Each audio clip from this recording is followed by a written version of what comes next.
to describe things. And in the booklet, which is, I think, if you flip it 2 pages in there, it says, "Be strong and courageous, for you will lead my people to possess the land I swore to give their ancestors." We need a backdrop on this. Joshua was this guy who was actually a military guy. He's like a general. He was leading the people. But back in the day, he was like a home buddy of a guy named Moses. Somebody ever heard of Moses? Yes. Heard of Moses? Okay. So he was his buddy of Moses. Moses sent 12 people into this land to scout out their enemies, to do like reconnaissance, they would call it. Okay? So they're in the military. So they're looking into this land and they spy it out. So out of 12 guys, 10 of them come back shaking in their booties. They say, "Oh no, there's giants over there. The people are too big. We shouldn't go over there. We're scared." Joshua comes back, but I think it was with Aaron, and says, "Oh no, it's got plenty of food. You know, we can take it. We can win this war." But you had 10 people shaking in their booties. So a little bit later on, this is like God talking here. It tells Joshua, "Be strong and courageous." And what I love about what it says in some of the other versions, if you look on here, the way these are designed for you to speak these things over yourself. Okay? So if you say, "I will stand up for what is right," you go out into the neighborhood, into your families, into a job or a business or a school, sometimes you see things that aren't right. You see people are lying, people are stealing, and it's like, you got to stand up for what's right. If you see somebody that's stealing and you don't stand up for them, it's probably going to come back and somebody's going to end up stealing from you. People need to learn. And a lot of times when we get caught doing bad things, we learn the lesson we shouldn't do that again. Because you really shouldn't be hurting people. So Joshua, it says, "Be strong and courageous." And if you go down to the second version, the TLB, and what that means is, "Be strong and brave, for you will be a successful leader of my people." I believe that each one of you here is a leader. Okay? That's what I believe. I know you are. I watched you play ball. Every single one of you, just a few minutes ago, did something special on that court out there.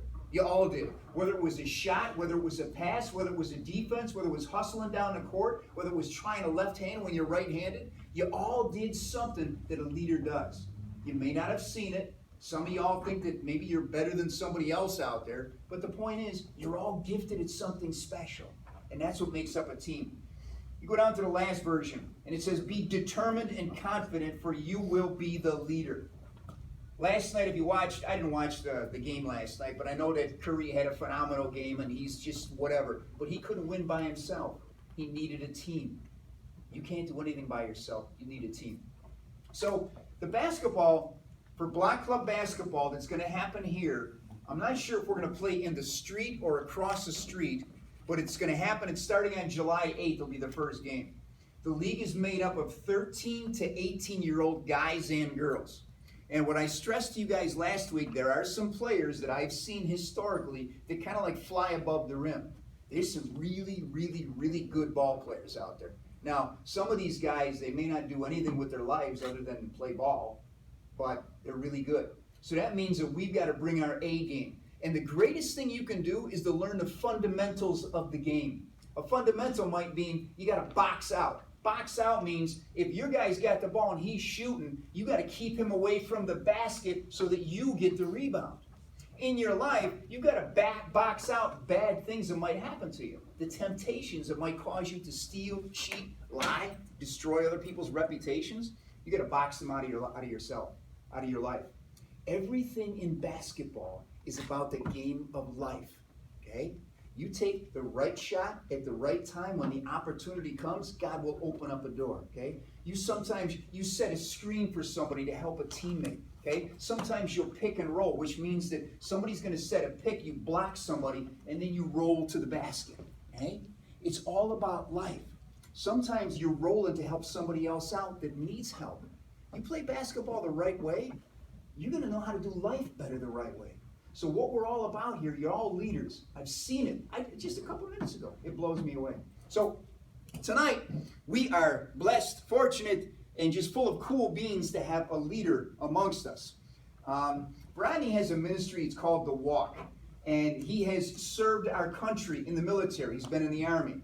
If you ever meet anybody who has been in the military, you really owe it to them to shake their hand and say thank you. Okay? Because we wouldn't have this country, regardless of what you think about it, or what you think of why somebody went to war, where they went to war, or anything else at all. Somebody willingly went to defend this country. And if you know anything about like 9/11, people came to this country and blew some things up. We're not immune to that. So we need a strong military of men and women who are brave, confident. Read what Joshua was. That's what people in the military are. Okay? They had the guts to lay down their lives, and many of them did. They had the guts to do it. So what we're talking about is basketball, the game of life, leadership, serving your country, laying it all down. And tonight, Brohdny is here to talk to us. How about a nice hand and thank you. All right, good evening, everyone. How's everyone doing? Good. All right, I can't hear you. I know you guys are young and I see you playing ball. How you doing? Good. All right. So, I'm going to jump right in. Leadership. Leadership is what Joshua is exemplifying here. And leadership, if you look at this wristband that's on your desk table, that's right, that's yours. Keep it. That's how you can find me on the internet. I have a YouTube channel, check it out. My goal and purpose for what I do is to reach the youth, okay?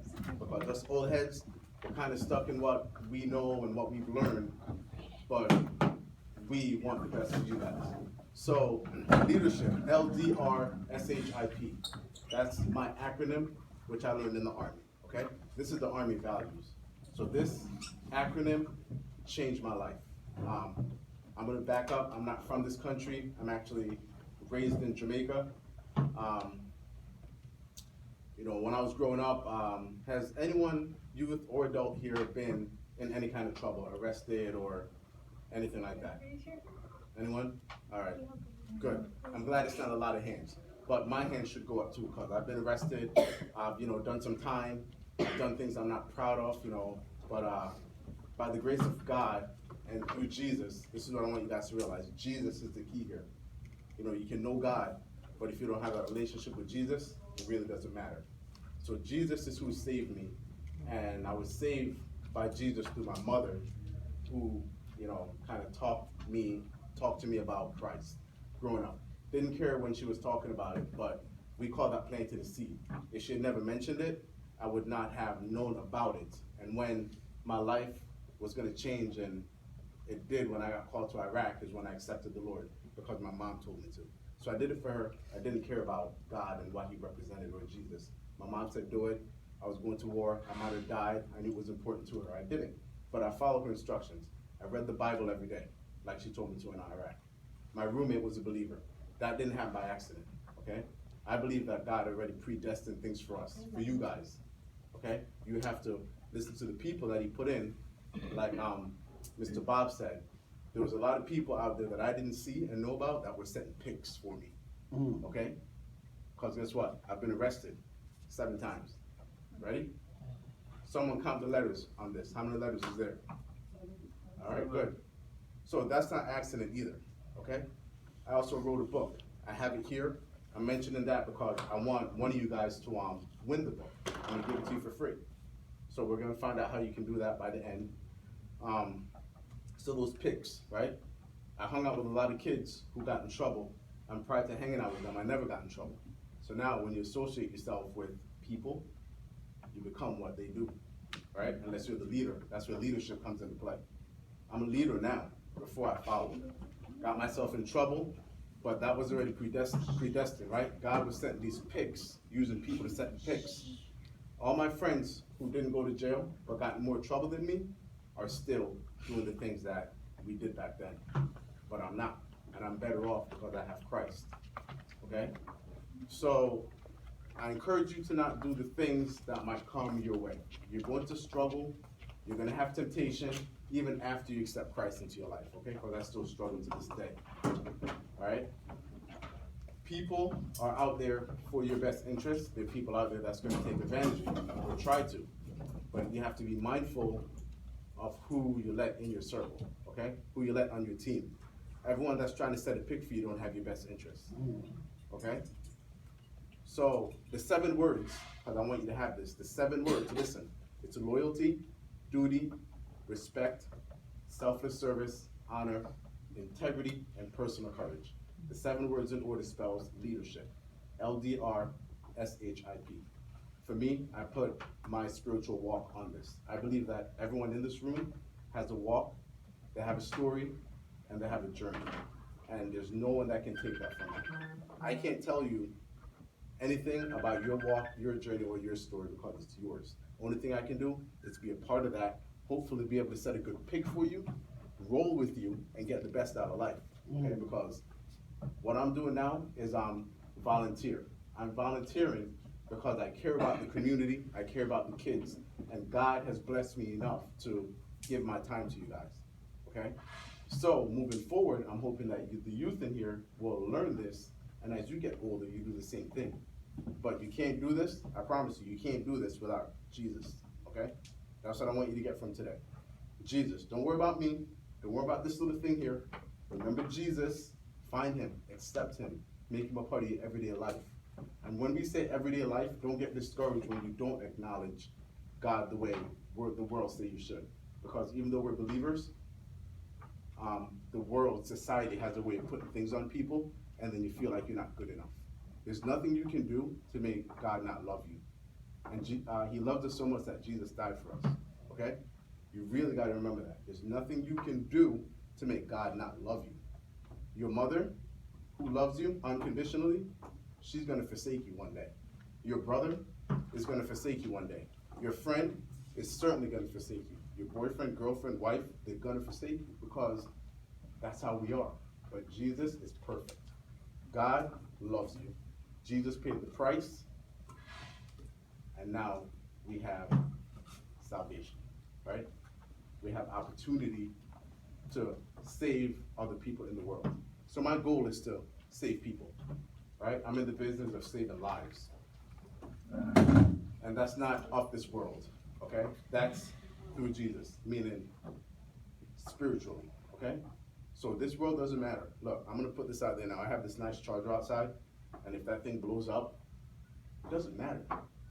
But if I don't have Jesus, and then I blow up, that matters, okay? My house that I just built, and this is not bragging, I'm showing you how God has blessed me, but I don't care about that stuff.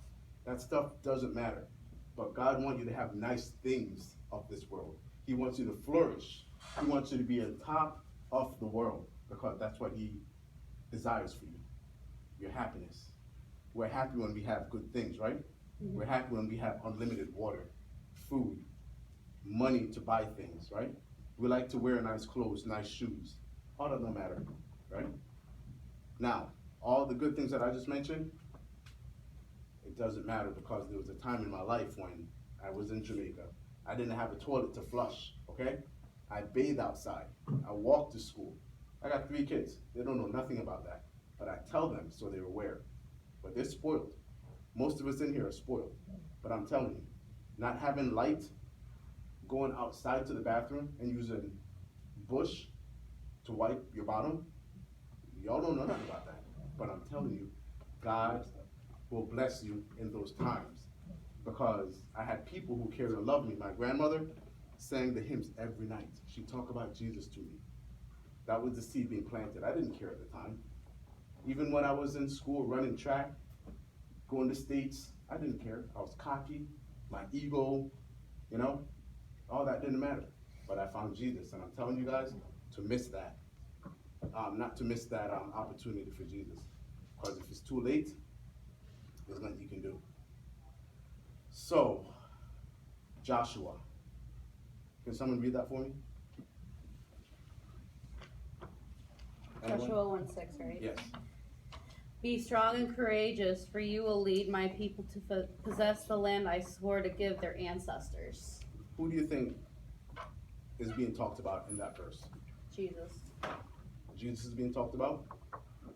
And Joshua. And Joshua. And you. Hello, over there. My young group. You. Jesus. You're going to be the leaders. That's who they're talking about, okay? We are all leaders. Every person in this room has the potential to be an outstanding leader. But with great leadership comes what? Great responsibility. Did you guys hear that? With great leadership comes great responsibility.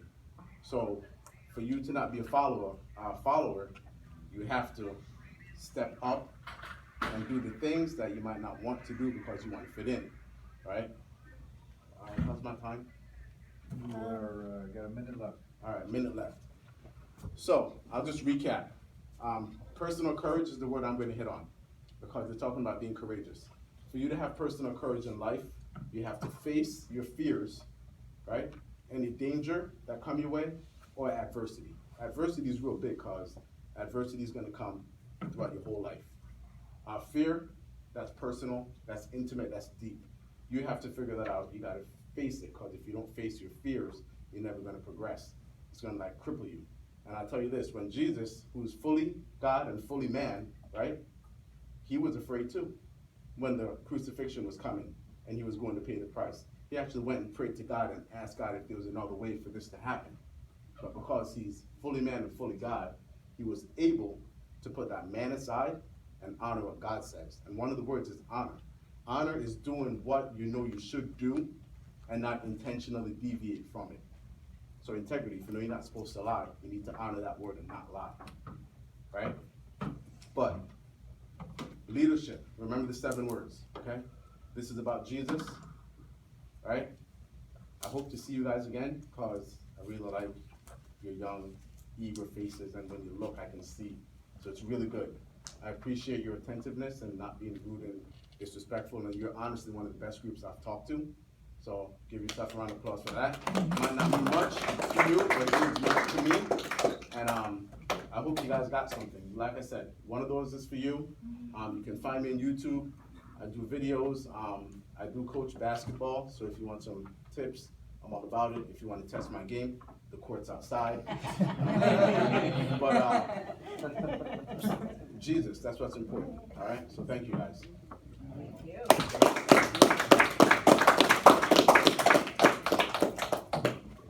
Also, I want to interview your assistants. That's what we're going to do on them. You can pick whoever. Okay, I'll let them. What Brohdny wants to do is maybe do an interview for, what's the interview for? Oh, so my YouTube channel, I have videos that I put on there, and if you're interested, I can show you one that I just did maybe 2 weeks ago. You see what how it would be. Just interview a couple of the kids, and you obviously, because I told you that already. And I'm gonna incorporate this into the video, and you're gonna be out there. Some of my videos got 2,000 views, some have 20, some have 900. So it's like, if anybody's got like a rap song they want to do or something, you can roll with that, You should. I can feel my heaviness, my burden is shifting, the weight of my soul he's already lifting. Yeah. I want to point out, we have a special visitor here tonight, Miss Sandy. She's not going to speak tonight. It's Miss Sandy, right? Yeah. And she is from Job Corps. Job Corps helps people get skills, guys and girls, from 16 to 24. So it's like a program, you go stay there, and I think it's free, right? Mm-hmm. It's free. So if you are 16 to 24, you can go and get job skills. So it's a lot of times, a lot of people, it's like college really isn't for everybody, okay? It's a good way to go if you can.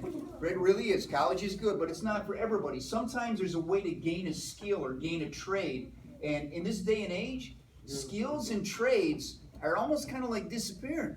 Okay? So what that means is supply and demand wage is going to be coming up. You got a skill, you can do a lot of good stuff. So she's going to, did you bring anything with you tonight? Or just I do have some booklets and my cards, yeah. Okay. I didn't bring a lot. Well, she'll come back and talk another time, but if you want to know about the program, you think you might fit into that, ask her. She's got a little bit more, get a phone number or something like that.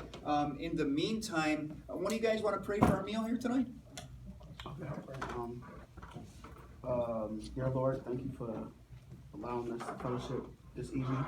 Thank you for bringing us together to break bread together. And Lord, I just like to pray for or thank Brother Pastor Bob and Brother Rodney for their words of encouragement and helping us strive better, even me as a grown man, Lord. I just like to thank you for everything that you've done for everybody in this room, allowing us to be here. In Jesus' name we pray. Amen. Amen. Thank you. And make sure you thank the people that's prepared the food tonight. Okay, mind you.